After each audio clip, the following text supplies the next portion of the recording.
And in English, I go to the Buddha. I go to the Buddha As my refuge. as my refuge. I go to the Dharma. I go to the Dharma As my refuge. as my refuge. I go to the Sangha. I go to the Sangha As my refuge. as my refuge. I go to the three jewels within. I go to the three jewels within As my refuge. as my refuge.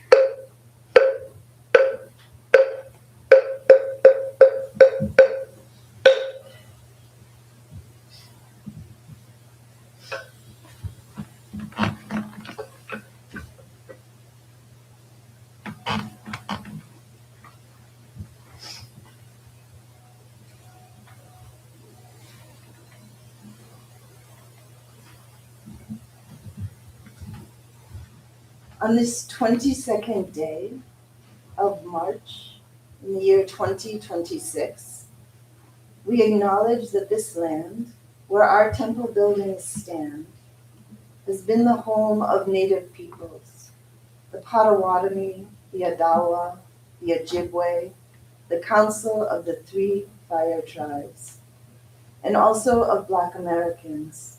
We know that this neighborhood used to be a historically Black neighborhood during times of racial segregation and oppression. For our own awakening and for the awakening of all life, may the benevolent energies of our meditation, chanting, and full presence at this service this morning extend to all beings on this planet throughout time and space. May there be deepening of our interbeing. May peace prevail and wars cease. Let us sit in meditation once again.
Good morning. So my name is Bhavana, Sarah Adae, and I'm one of the new Dharma teachers. And I wanted to just share with you this morning, something that had really inspired me this week. So we are, as sort of a group of Dharma teachers between the temples, reading some stories that come from Korea, and they're called Buddhist stories from the land of morning calm. And one of them has to do with one of Korea's national treasures, which is a series of carved wooden blocks which hold the teachings of the Buddha. And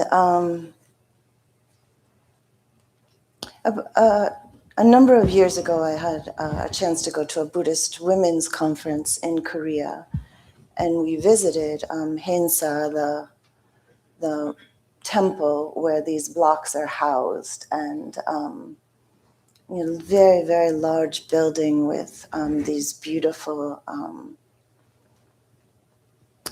racks that hold these wooden blocks. And I have in my life worked with wood and tried to do wood carving, so the precision and beauty and just sheer volume of these wood blocks was impressive to me then. But this story offered even more depth to it. So there was an original set of the sutras of the Buddha carved into wood in Korea in the early thousands. And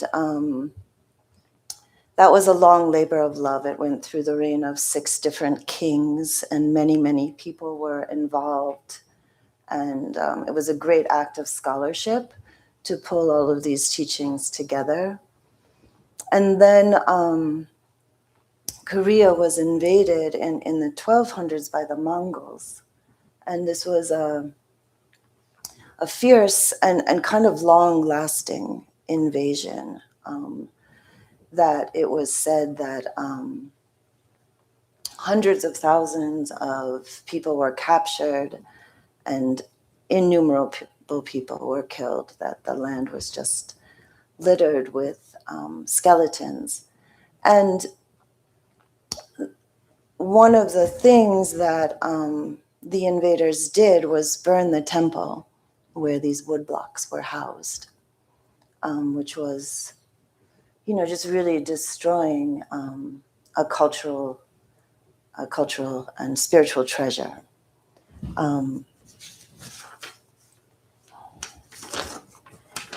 And the king at that time, sorry, I just want to read you the actual quote.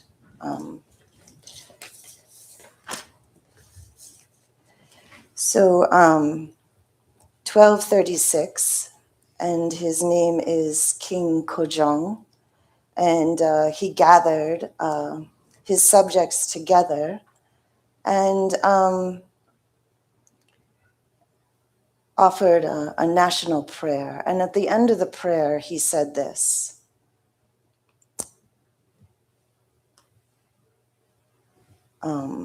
He's talking about the loss of the great treasure. However, the essence of Buddha's words is not something that can be constructed or destroyed. We are only talking about the vessel that contains the words. It is only natural that the vessel gets made and broken. It is also natural to fix it when it gets broken. We still have a nation, and all our people believe in Buddhism. It would not do to hesitate or delay. We have lost our great national treasure. How dare we hesitate to undertake the work again for fear of the colossal task of its undertaking? So it was that the Koreans did something unprecedented in the history of war. Instead of raising an army or training guerrillas, the ruling Korean court issued a spiritual message which ordered national mobilization for the carving of the Buddhist canon. It was the burning aspiration of the Korean people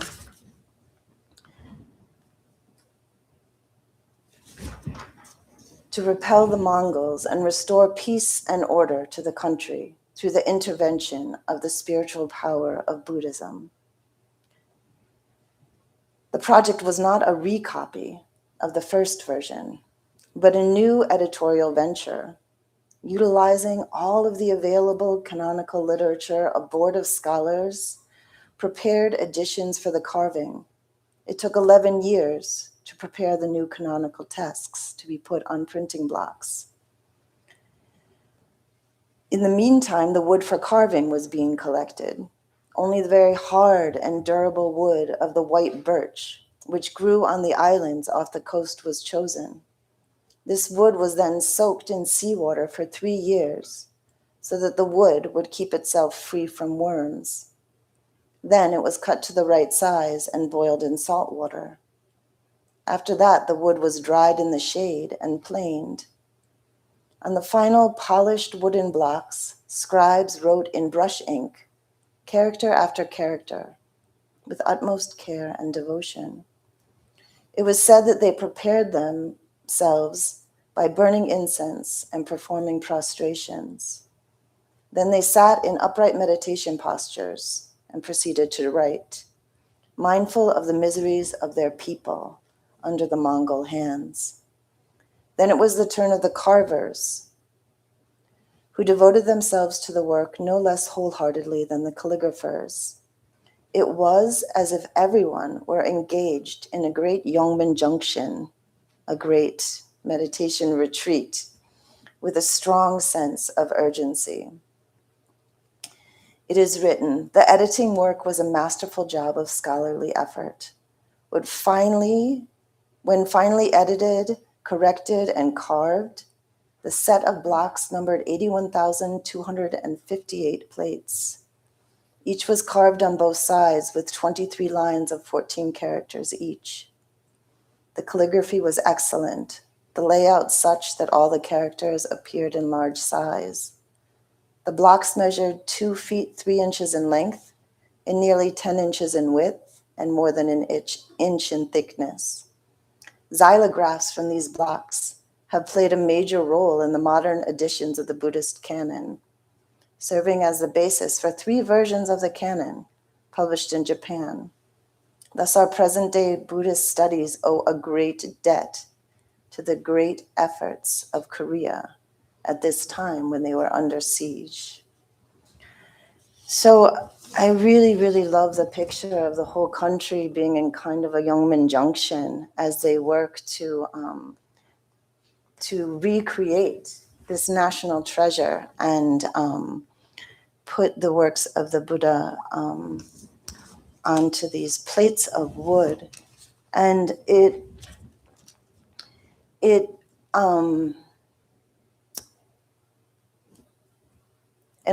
think that another thing that I love about it is that instead of despair and giving up, there was a question asked, what can we do? And when it was seen what could be done, then they moved into action. So I just wanted to explore that a little bit more in terms of our present day situation.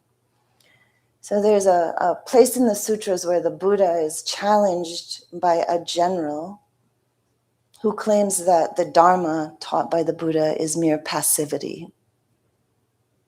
And the Buddha replies that he teaches inactivity in regard to unwholesome things, but activity in the way of good conduct in deeds, words, and thoughts. So in these days, it seems helpful to me to remember that active engagement in the Dharma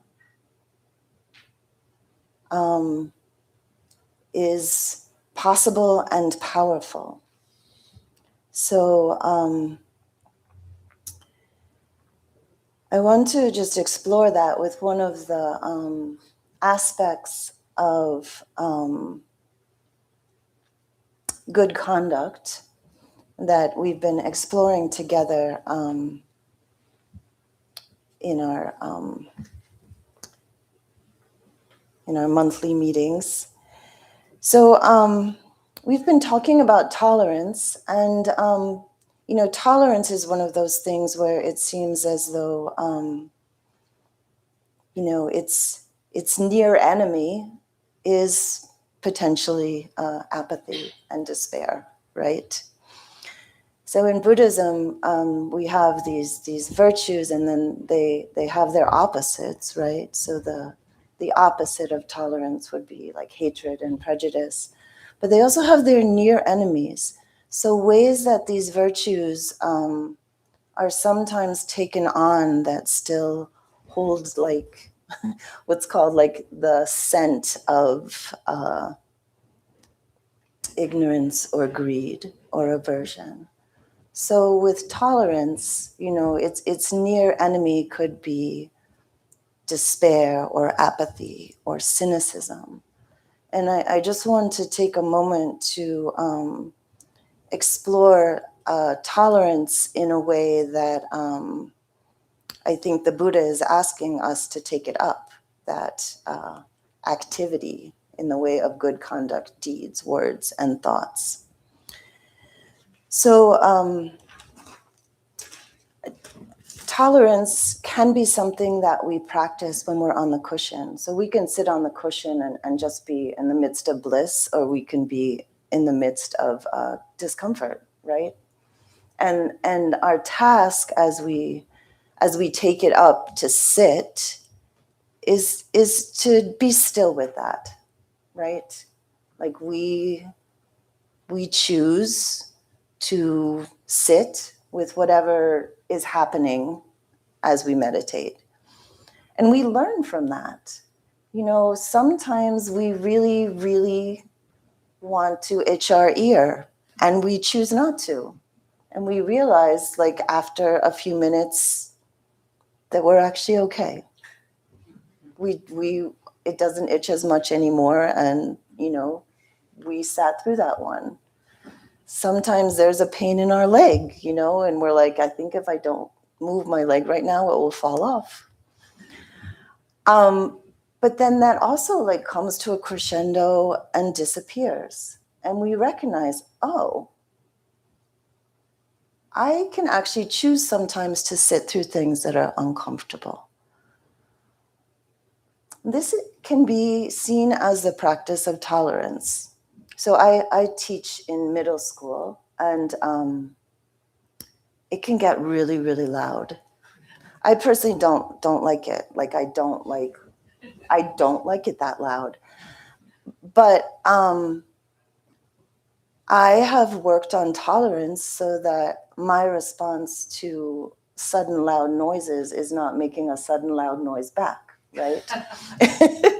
That I have worked on my tolerance so that there's some space in there where I can choose my action instead of just reacting.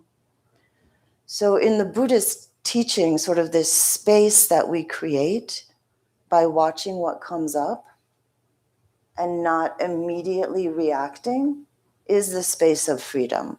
In that space, I can make a choice about how I choose to enter into the world. I can make a choice about my ability to recognize interdependence, my wish to be kind, how I wish for human beings to be in the world, right? In that toleration of something not so comfortable to me, I can find a great deal of freedom and power. And I think that that is what the Buddha meant when he called these perfections. Like, look for the places in them where you are recognizing, like, freedom and power, and use that as the way you approach what is taught. So I also have been engaging in, like, nonviolent resistance training, right? So there is also a place where I choose to tolerate some uncomfortable things coming my way because of how I wish to be able to respond. So taking up these virtues taught in Buddhism, it's really wise to notice within ourselves, am I interpreting this in a way that offers me freedom, that offers me the power to be in the world in the way that I would like the world to be? And keep honing with wisdom the way you take them up. So this quote is from Dale Wright in his book, The Six Perfections. He says, the perfection of tolerance is the meditative discipline of working with everything that assaults us, discomforts us, and forces suffering on us. Holding the mind steady, we learn to examine the pain, seeking to locate dimensions of our character that are not so severely affected by the apparent crisis, and from which we can respond with resolve. So to me, that Korean king was responding with resolve. He was saying, okay, where in this apparent crisis are some dimensions of our national character not so severely affected, and we can act. Contemplating these, we begin to open a spiritual power not otherwise accessible. So, and as Young Pueblo, a sort of traveling Dharma teacher says, he says, compassion is the opposite of weakness. It is a convergence of intelligence and strength. So let us use our intelligence and strength and move forward in interdependence.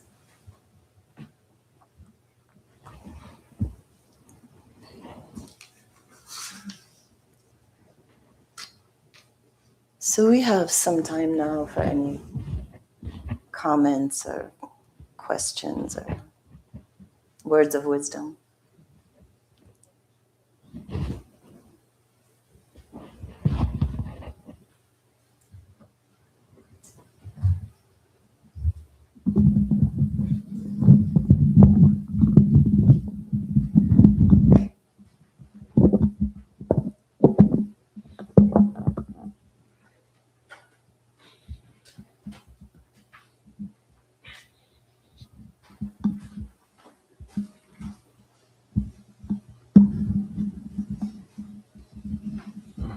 I recall back in the early years, in a different setting,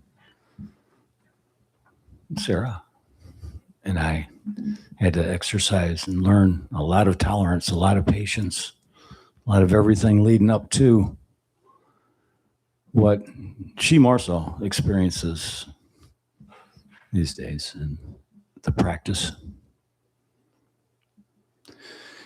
And looking back on those years, those were necessary almost in the context of our culture or lack thereof in our society, our societies. It does seem like it is necessary for our learning curve.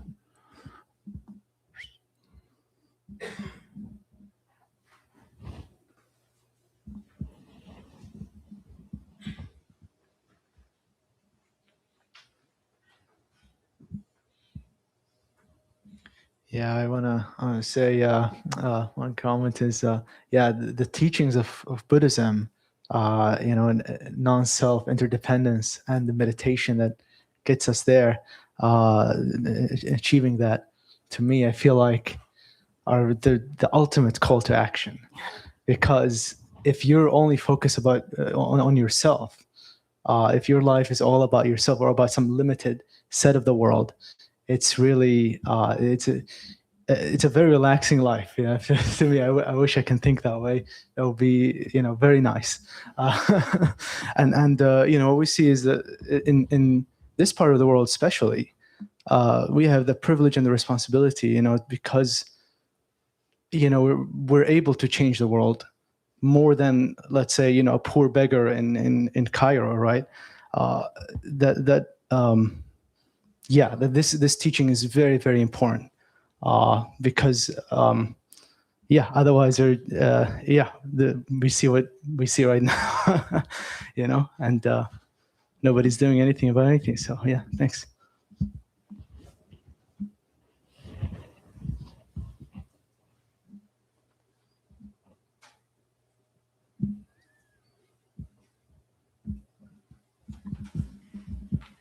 Thank you, Bhavana. Could you read that part again in the quote from Dale Wright about the spiritual power? What does he say again?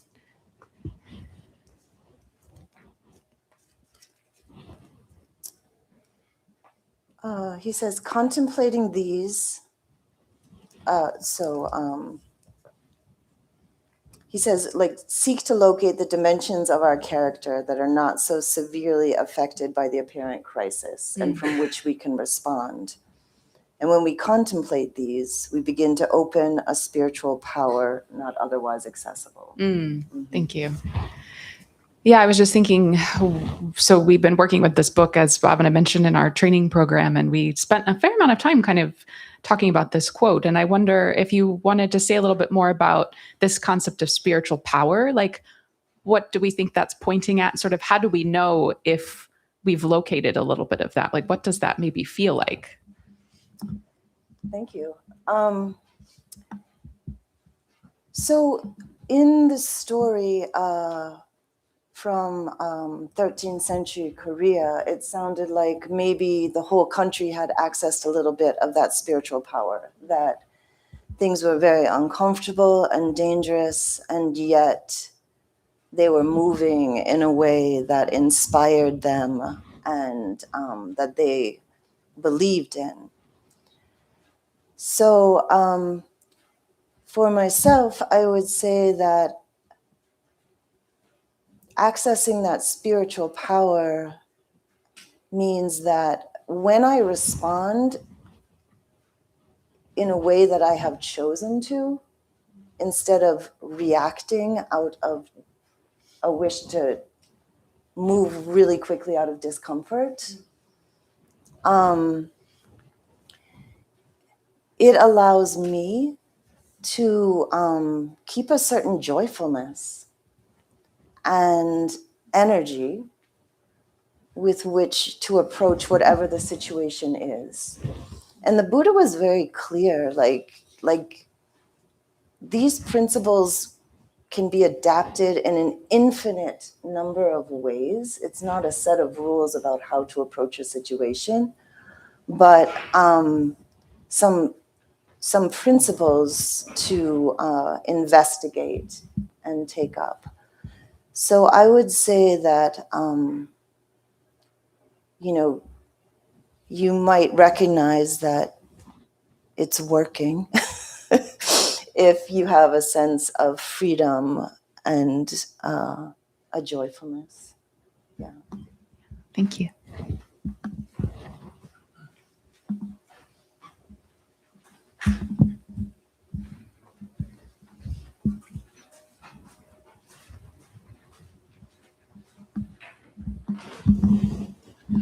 Thank you for your Dharma talk.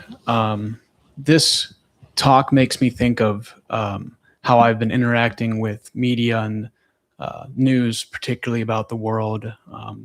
The way I've been interacting with it was that I make a conscious choice to avoid it because it's been hard for me to fathom where we are today and the overall crisis. And it hurts deeply when I read through these things. But listening through your Dharma talk reminds me that there should be, just as we meditate, we should look to try to overcome the feelings of discomfort and look at it for what it is, because it is our responsibility to understand and know and be involved in the global crises that we experience today.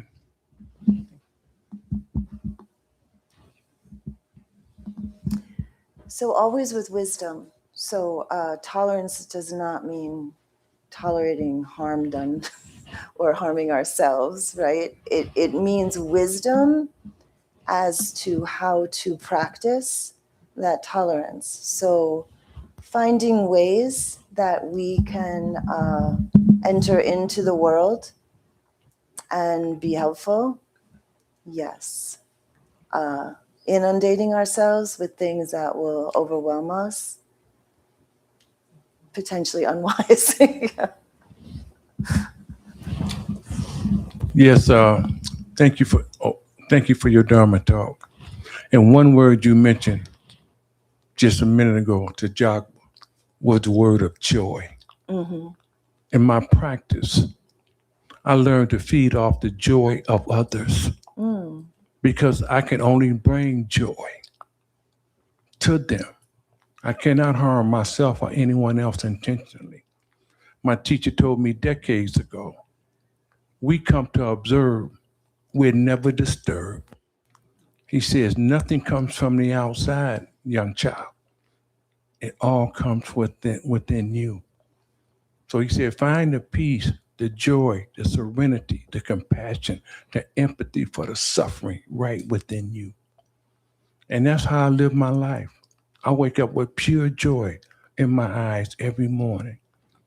Because like you said, not only we had the spiritual tools, we got the skill. I skillfully know how to use these tools of patience, tolerance, acceptance, compassion, and empathy. I can't put it in words. It's beyond words. I can only live it and demonstrate it to others. Thank you.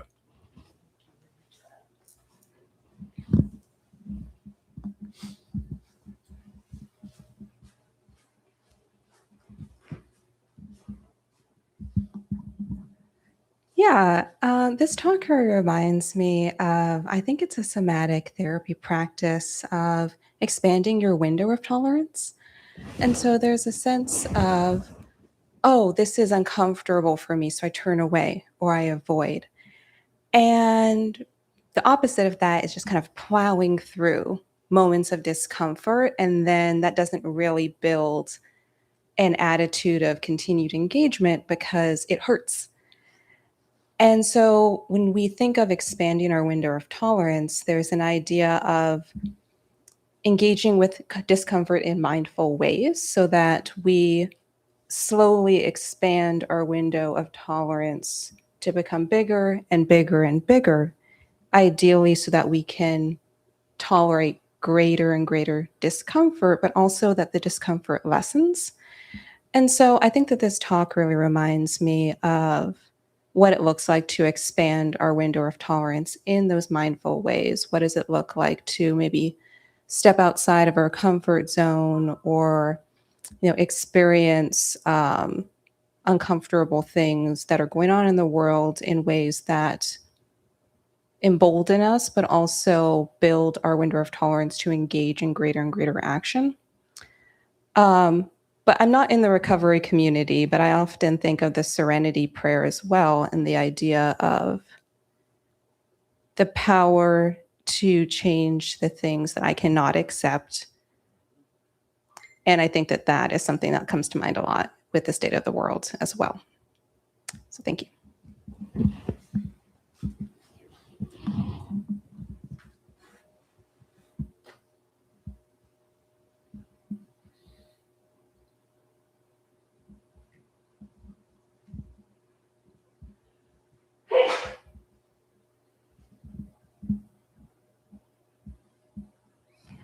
So I really appreciate that, the mindful expansion of our window of tolerance. Yeah, and I think that that is a beautiful way to put it, that we are choosing,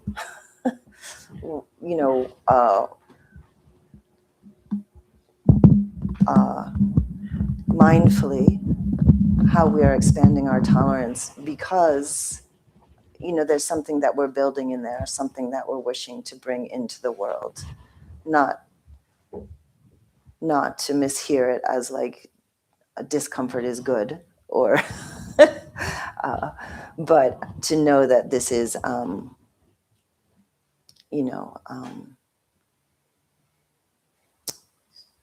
a practice of strength and intelligence and joy to move into the teachings of interdependence, the teachings of us holding each other with full recognition of our fragile beauty and celebration. All right, so I think we're ready for announcements.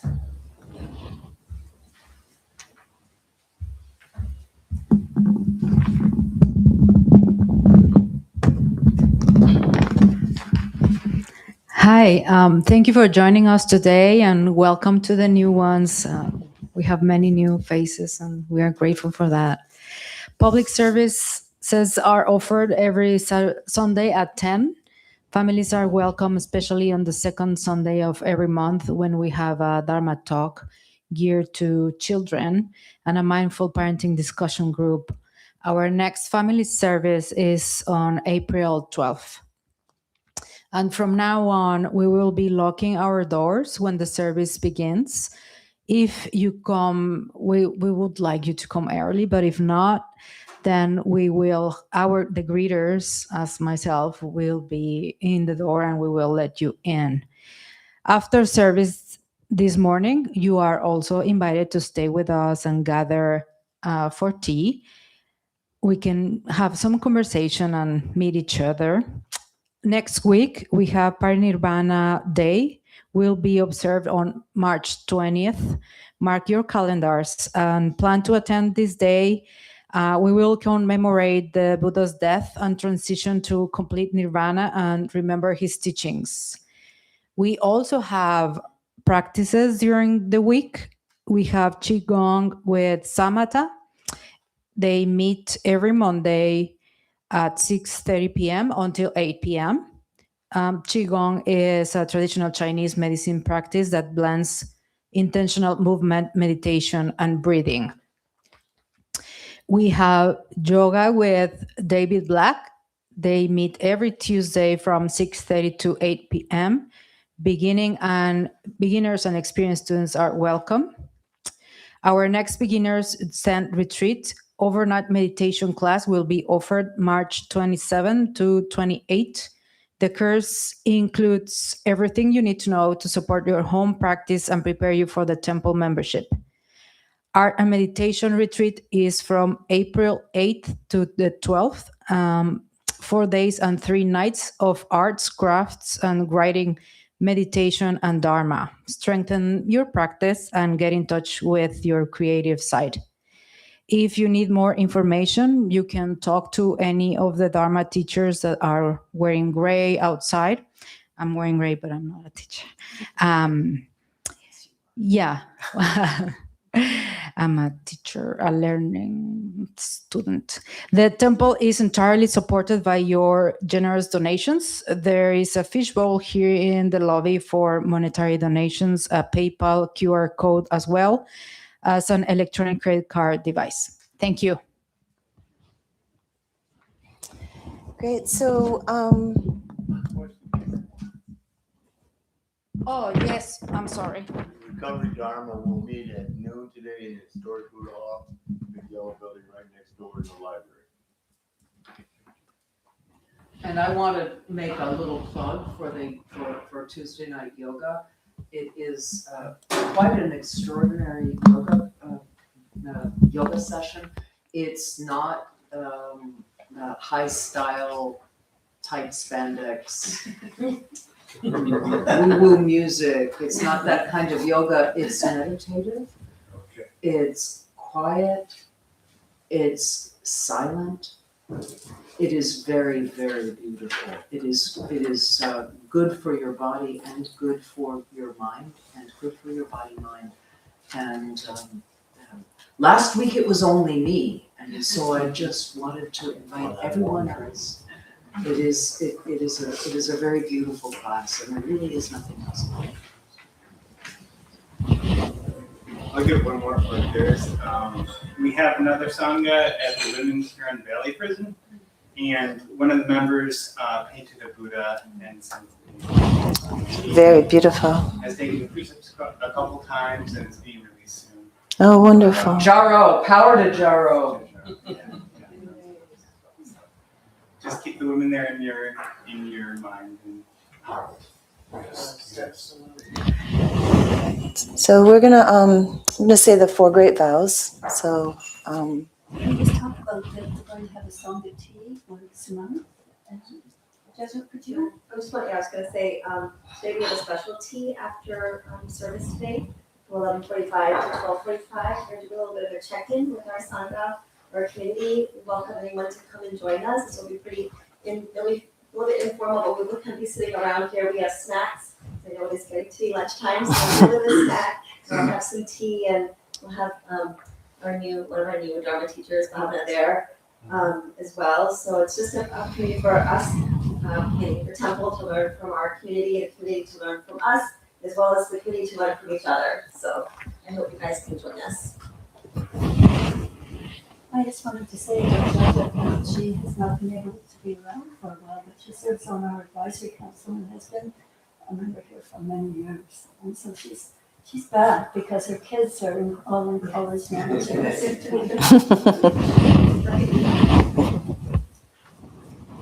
did you have an answer? It's my understanding that Earth Day will be extended for an 8th day this year here at the temple, celebrating on the 26th. I'm not clear on details. All beings one body. All beings one body. I vow to liberate. I vow to liberate. Blind passions one root. Blind passions one root. I vow to terminate. I vow to terminate. Dharma gates one mind. Dharma gates one mind. I vow to penetrate. I vow to penetrate. The great way of Buddha. The great way of Buddha. I vow to realize. I vow to realize. And then we'll end with 3 vows.